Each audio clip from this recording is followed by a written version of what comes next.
بھلا تم نے ان لوگوں کو نہیں دیکھا جو شمار میں ہزاروں ہی تھے اور موت کے ڈر سے اپنے گھروں سے نکل بھاگے تھے؟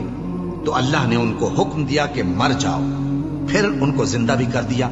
کچھ شک نہیں کہ اللہ لوگوں پر مہربانی رکھتا ہے، لیکن اکثر لوگ شکر نہیں کرتے۔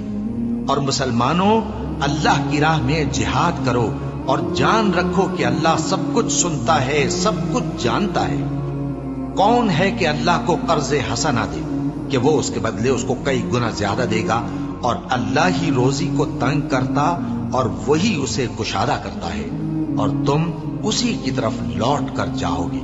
بھلا تم نے بنی اسرائیل کی ایک جماعت کو نہیں دیکھا جس نے موسیٰ کے بعد اپنے پیغمبر سے کہا کہ آپ ہمارے لیے ایک بادشاہ مقرر کر دیں تاکہ ہم اللہ کی راہ میں جہاد کریں؟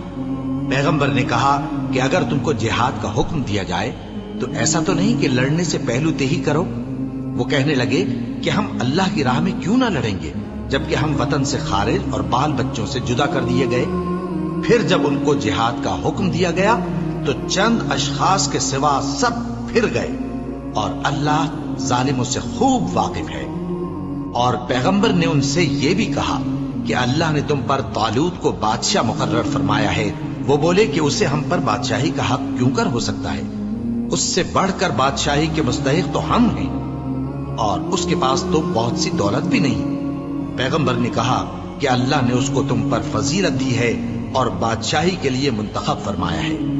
اس نے اسے علم بھی بہت سا بخشا ہے اور تن و توش بھی بڑا عطا کیا ہے، اور اللہ کو اختیار ہے جسے چاہے بادشاہی بخشے، وہ بڑا کشائش والا ہے، دانا ہے۔ اور پیغمبر نے ان سے کہا کہ ان کی یعنی طالوت کی بادشاہی کی نشانی یہ ہے کہ تمہارے پاس وہ صندوق آئے گا جس کو فرشتے اٹھائے ہوئے ہوں گے۔ اس میں تمہارے پروردگار کی طرف سے تسلی بخشنے والی چیز ہوگی، اور کچھ اور چیزیں بھی ہوں گی جو موسیٰ اور ہارون چھوڑ گئے تھے۔ اگر تم ایمان رکھتے ہو تو یہ تمہارے لیے ایک بڑی نشانی ہے۔